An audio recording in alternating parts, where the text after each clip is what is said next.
હા પપ્પા, બટા મેમો આવ્યો હે ઘરે. એ મેં તમને કેટલી વાર કીધું પપ્પા, પીયુસી ને લાયસન્સ ને બધું હાયરે રાખતા હોય તો.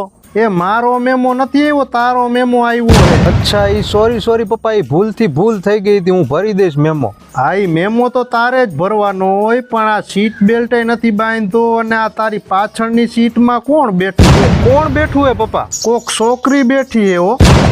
એની માને હવે તો મમરા ભરાઈ જવાના આપડા. એ પપ્પા કોક બીજું હોય છે, જોવો તો ખરા. હું નથી, મારો ભાઈબંધ ગાડી લઈ ગયો તો ને, તો ઈ હશે. હા, આ તું જ છો, ચોખ્ખું દેખાય હો બટા.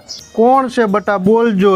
આ છોકરી પાછળની સીટમાં બેઠી તને ચોકલેટ ખવડાવે, કોણ છે કેતો મને? પપ્પા હું તમને કહું તો હું પપ્પા, ઈ હું નથી, મારો ભાઈબંધ ગાડી લઈ ગયો તો ને, તો ઈ હશે, હું નથી પપ્પા. હા, ઈ તું ઘરે આવી જા ને, કાંઈ વાંધો નહીં હો. એકચ્યુઅલીમાં પપ્પા મારે ઘરે નહીં અવાય, મારે ગોવા ભાઈબંધ ભેગું ફરવા જવાનું હોય ને એટલે. હા, ઈ કાંઈ વાંધો નહીં, તું ગોવા, બેંગ્લોર, કાશ્મીર, તારે જ્યાં ફરવું હોય અહીંયા ફરીએ, પણ બટા એકવાર ઘરે આવજે ખરા હો. પણ પપ્પા હું મેમો ભરી જ દેવાનો હું, એટલે હું તારા મમરા ભરી જ દેવાનો હું. તું એકવાર ઘરે આવીને. હા બેબી, હું તને શું કહેતો હતો, તું મને તારા ઘરે રહેવા દઈશ? તારામાં શરમ નામ જેવી વસ્તુ છે કે નહીં? શરમ વગર ના હવે ફોન ન કરતો મને કોઈ દી. બેબી મારો વાંક તો કે